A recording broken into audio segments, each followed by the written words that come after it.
Meeting, and we will begin with the Pledge of Allegiance. I pledge allegiance to the flag of the United States of America, and to the republic for which it stands, one nation, under God, indivisible, with liberty and justice for all. Okay. And one of our members is en route because of the storm. Hot Meadows closed. Tom couldn't get it cleared up fast enough. Oh, what happened? Tree down. Tree fell in Hot Meadow? Yeah. And on a Riverside is car. closed too. Tree Yes. fell on Riverside through the wires. Oh, I was looking like the water's Riverside not is my flooding headache. Hot yet. Meadow Street, Oh, it's a state the highway. state will take care of that. Yeah, yeah. We barricaded. So, I've already accused Tom of conjuring up this storm because we're gonna talk about standby generators and the need for them. But that would be giving him Well done, powers. Tom. Yeah, excellent. Boy, can you excellent. join my lobbying team? Yeah. I did look over the minutes. I thought they were fine. Anybody have any Yeah. questions or comments on the minutes? Thank you. All right, so I just need a motion to adopt the minutes as submitted. So moved. Second? All in favor, say aye. Aye. Again, Karen, thank you, very concise. And next agenda item is the proposed approval of change in scope for generator infrastructure project. And Amy, you're on the submission form. I'll say also for the record that I like that we're doing these kind of submission forms now. Makes it easier for us to frame the issue and the background, and so that's very helpful. So, you want to pitch this up, or Tom, you want to jump in? There she is. Not easy today. All right, so I'm going to lead off and then the Tom has something to add. So back in fiscal year 16 and fiscal year 17, there were appropriations made for the purchase of a large portable generator. Can I interrupt? Do you need to be there so Yeah, that, do we need to because you use the have a very microphone? quiet voice? Not that it amplifies in the room, but so that they can tape We it do for the record it. SCTV. Yeah.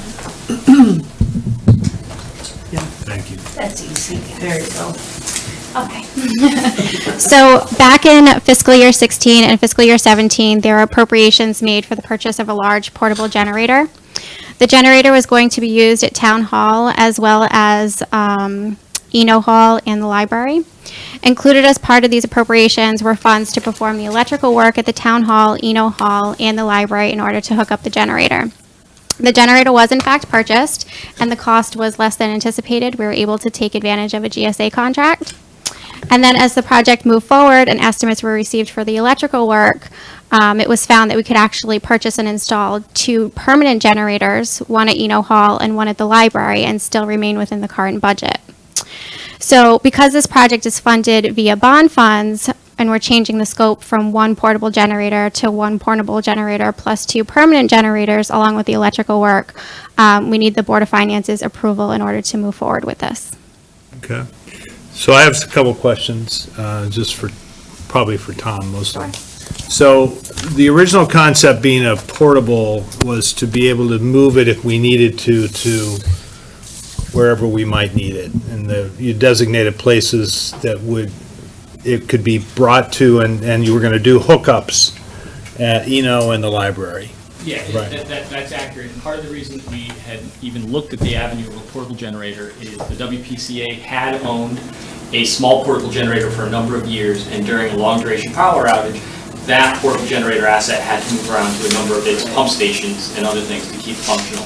So we looked at the opportunity to essentially have belt and suspenders, primarily for the emergency operations center here. And as Lisa and I were talking before the meeting, in the tropical storm Irene, as all of the town leadership was in the EOC, power went out at the street, the emergency generator kicked on, but after a few hours, a non-wear item, something that doesn't show up when you do your weekly test, started to fail. And literally the lights started to blink, the elevator doors started opening and shutting because they were getting inconsistent voltage. And we were actually in the process of evacuating the EOC. Fortunately, things came back online, but it highlighted the need that if we are going to, during these critical times, which are few and far between, I hope, have everybody in one place in order to operate the town, it seems prudent to have that extra security. So two positive things happened. One was you were able to buy the actual portable generator cheaper, Yes. That created about a $30,000 overage or surplus. Yep. And then when you went to get the pricing for the connections, it was the estimates, original estimates were higher, That is correct. and so you were able to get that and a generator for the same price, Exactly. twice. Okay. The way I read the memo, the possibility of the permanent generators came after the wiring was completed for the portable. After the wiring was completed at Town Hall. Right. The So can we wiring- still use that wiring, or do we need to? 100%, because Okay. no matter what we do, the one critical thing about this project was to have that second layer of security so that when the Emergency Operations Center is functioning, and if we're in the event of a severe hurricane, we wouldn't have had the ability to evacuate the EOC. So if we put, all of the town leadership in a room to run the disaster, we have to be able to be sheltered there for the duration. If the primary generator here was to go down, that trailer-mounted generator is going to be out at the sally port, going to go down, flip a switch, that's going to now bring power back onto the building. So, but you'd put the 2 permanent generators at the library and Eno Hall, you said? One at each, correct. And so I guess the question that occurs to me is, in an emergency, are those buildings really used? Oh my I mean, do we, goodness, I don't know. Okay. Okay. The So, got an Yeah. answer, but Yep, can. nope, the original thought was, if you look at the October storm, we were very fortunate during that long-duration power outage that the temperatures stayed above freezing. Right. I think all of us had the fireplaces going and we had extra blankets and we didn't have to deal with pipes freezing. One of our big concerns was if the temperature keep the dropped, building, the okay, buildings, sure. right. It's almost defensive. So And it's then not, I'm thinking of our people going Yeah. to use the Right. library, but But it But then also opens during up- that October storm, the library was used, packed. yeah, okay. Exactly, and it starts becoming potentially a day Okay. shelter where somebody Right. can charge up cell phones and we all know Okay. how reliant we are Okay, on things like I'm that. convinced, I just needed to hear it.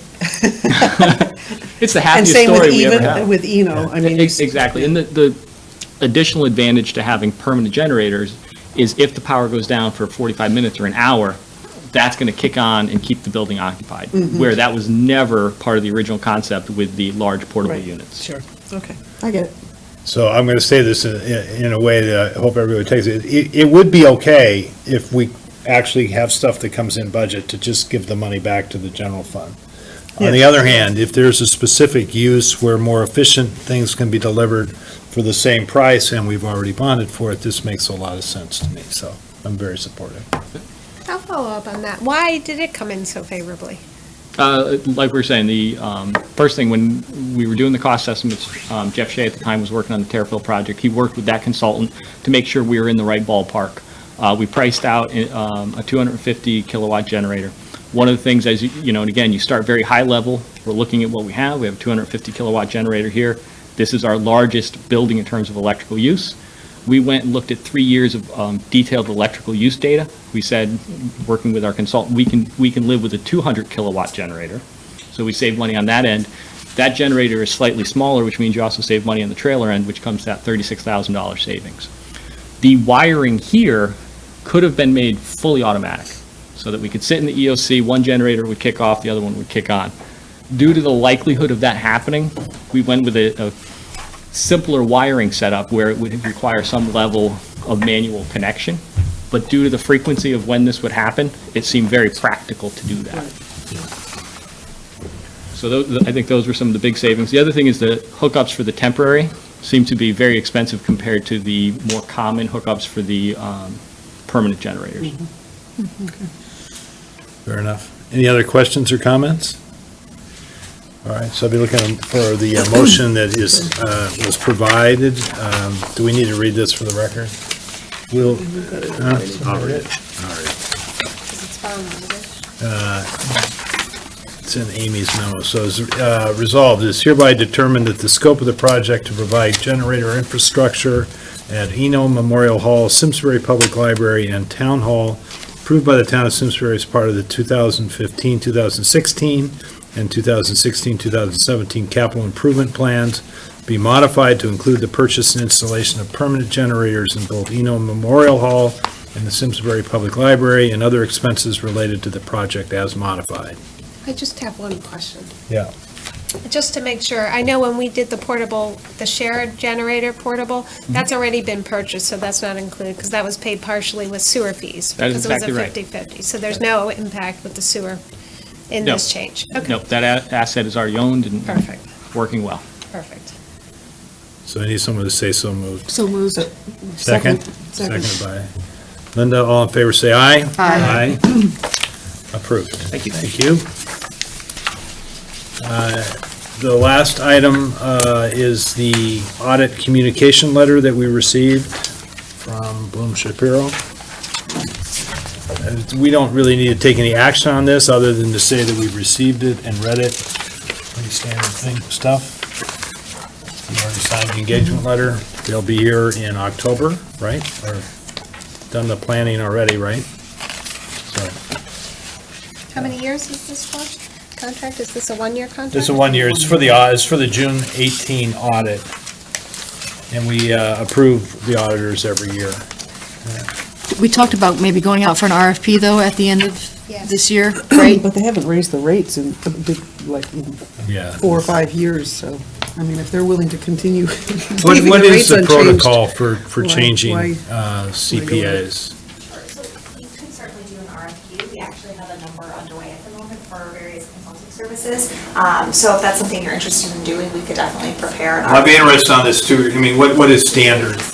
Because when you don't want to signal a problem by changing earlier than you normally would, on the other hand, is it general practice for municipalities to regularly on a 5 or 10 or some meaning? 3, we used to do. Huh? 3, Is it? that's what we did, we used to do, I don't know. Okay. 3 seems short to me. Yeah, some municipalities take the conservative approach and do every 3 years. But if you're getting good quality service and you like who you're with, probably like 5-6 years, you should go out and get a different auditor. You know, So there's I a only- learning curve, so I'm sorry. I only bring it up because that was part of the conversation we had when we appointed them, because it had been, I think, 10 years or something like that, and we passed this contract contingent thought on doing an RFQ the next time.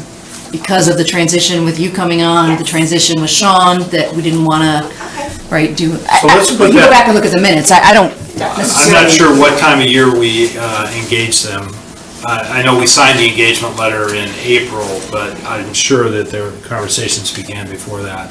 So let's give ourselves plenty of lead time to have that on our agenda before, maybe it's September. or October. So let me just ask, what's the purpose of going out to bid? Is it to get a better price, or because it's good to Independence. shift horses now and then? Independence. Yeah, it's twofold. So you get somebody coming in with a fresh set of eyes on your books. They can see something prior auditors didn't see.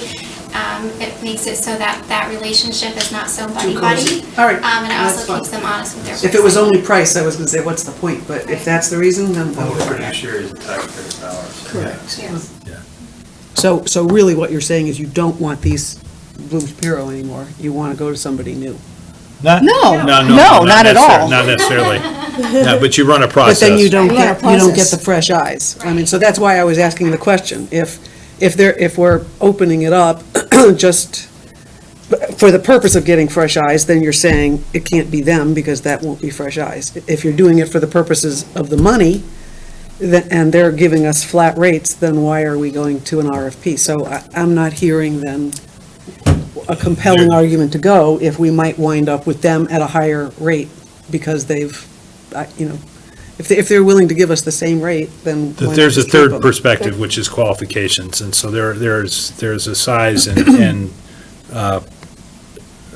a firm, we would want a certain size of firm Yeah. and with expertise in municipal, and so that's much smaller field. So we wouldn't take somebody that had a better price just because. Oh, yeah, no, of course. I Right, know, right. Obviously, you have to get a qualified candidate, Yeah. but my point is, we might wind up with them and not really do any better in which case. But that's fine, we still went through a That- process, though. Yeah, It goes to the fiduciary duty Derek was speaking to, that we have an obligation hear to him. occasionally. Okay. yeah, it's our job to be sure we have the appropriate Okay. group, and that can be the same group again.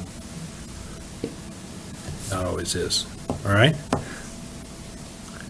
That's what I got. Anybody else have anything else? Oh, yeah, Lisa has one other item. So I know, do too. I understand, I'm talking with Maria and Melissa, that the law has changed on notice, that notices, agendas do not need to be posted on the website. I think that is a terrible change in law. If you're interested in transparency in government, I would ask that this board, if we can just do it voluntarily, or if not, if we need to do an actual policy, that we post our agendas 24 hours in advance with the documents, as has been the practice of the town of Simsbury for all boards and committees, even though the law has changed. I think that that is important to the public, that they be able to go to the place they've been going for close to a decade now and find that information. Yeah, I agree. Supportive of that. Do we need a motion for that, or is that something you can accommodate, Amy? I think that's something that we can accommodate as the current practice, so we just won't make a change in practice. Perfect. Is that just for the Board of Finance or for all Well, boards and committees? I think the Board of Selectmen should do that. We can only do us. I would certainly encourage the Board of Selectmen to continue that practice. I think that's a good practice and good for public transparency and communication. Two quick things. One is it has bothered me for years that we have such a low percentage of people who vote on town budgets. And it seems to me, because I hear from people that they didn't know that there was a budget vote, and, they would have voted differently, and people complain afterwards, and I'm always like, well, did you vote? Well, no, but I didn't even know there was a vote, is something that I hear constantly.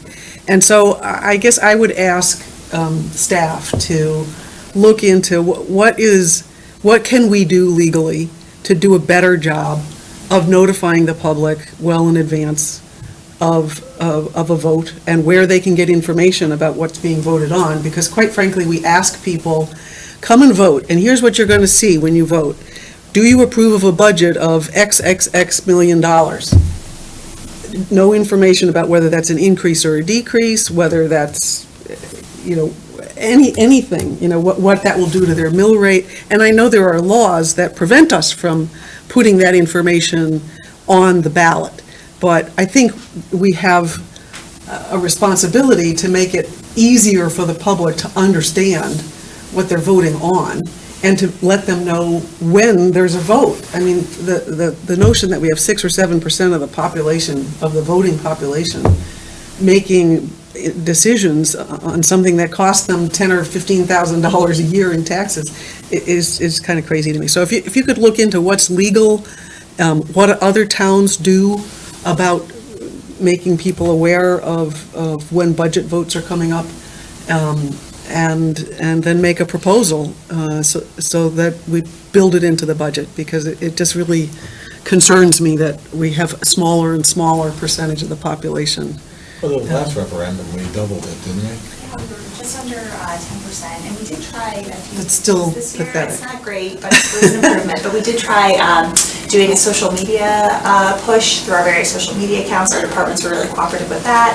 We put out some additional signboards. SCTV also put some slides up for us, so when they didn't have active programming, there was some information going there. So we did try a few additional measures good. this year. Thank you. And we can continue to look at some Yeah. additional ways And we to do get have information out. a pretty extensive list of emails of people in town, but that's meant to only be used for emergencies. But, couldn't we use that for, Well, there was, So there, we mail, the first, we mail to every address. right. And we've done that for years, so I I'm would. sorry, there's what? We do mail a town mailer that's done Right.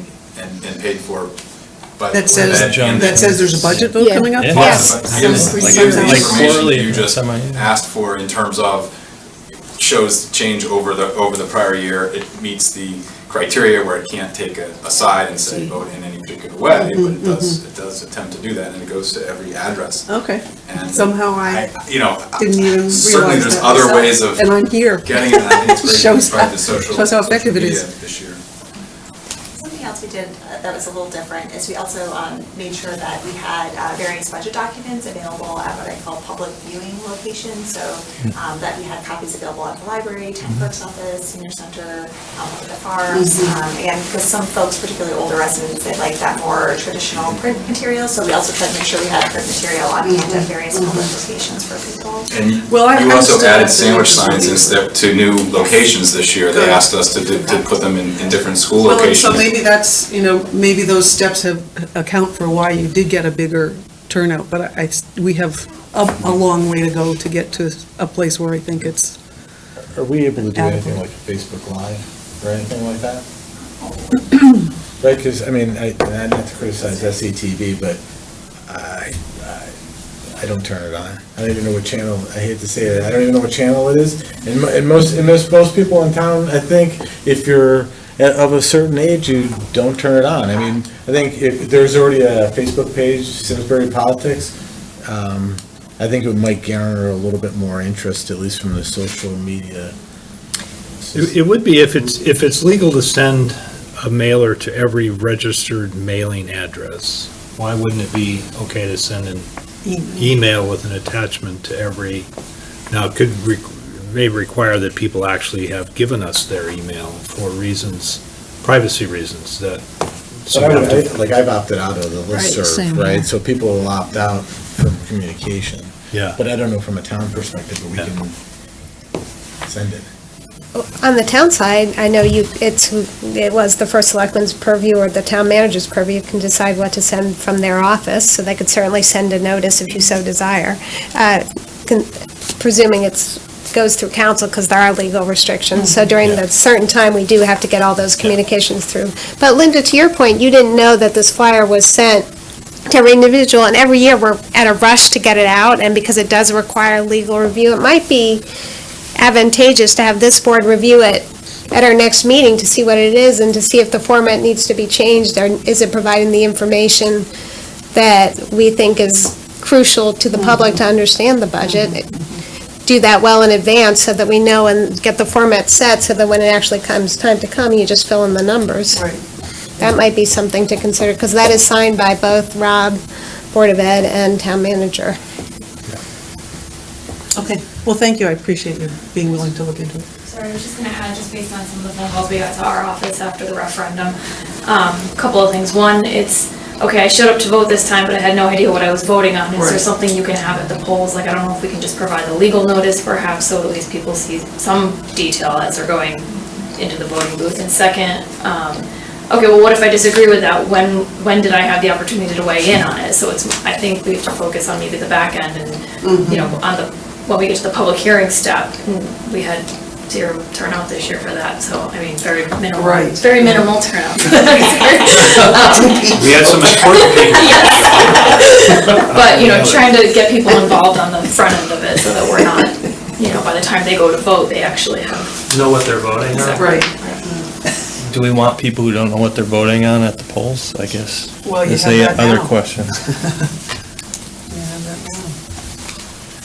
Well, I think the idea of greater outreach from make sure we're doing all that we should legally and responsibly do. I think ultimately it's on the taxpayers to be involved. The meetings, we did hold the meetings, we do publish the information, it's available on the website, and nobody cares. Look, I actually disagree, I don't think it's that nobody cares, it's that people are just overwhelmed with a bombardment of, you know, mail, email, Facebook, like 10 billion things a day come at you, and it's hard to, you know, make one thing stand out so that it pops in their face, but, you know, I think if we can look into how can we do a better job of that to get people's attention so that later on, they don't come back at us and say, well, I didn't even know. So maybe Get a lot. to Melissa's point, to do the back end, maybe you do 2 flyers. To Derek's point, do it twice a year. One, the budget season is coming up. Here are your opportunities to Right. participate. Yeah. That's mailed to every household. And then 2, get the format out before, and then relook at the format. The format is not great. I mean, I know it took many years, but we've been doing the same thing. And usually by the time comes time to publish, there's a rush because it has to go through legal, so you don't have time to relook at the format. So now is really the time to look at the format and see, are we conveying the information that we think is most important to the public? And it might be good to get feedback from all 3 boards, what do they think is important, and look at how we could redo that. The second thing, you're going to hate me for bringing up, but, you know, now's the time of year when we should be looking at, guess what? Policies. Thought I was going to get out of here before you used the P word. So I'm just saying, that let's Well, not wait till, yeah. let's not wait till January. Fair enough.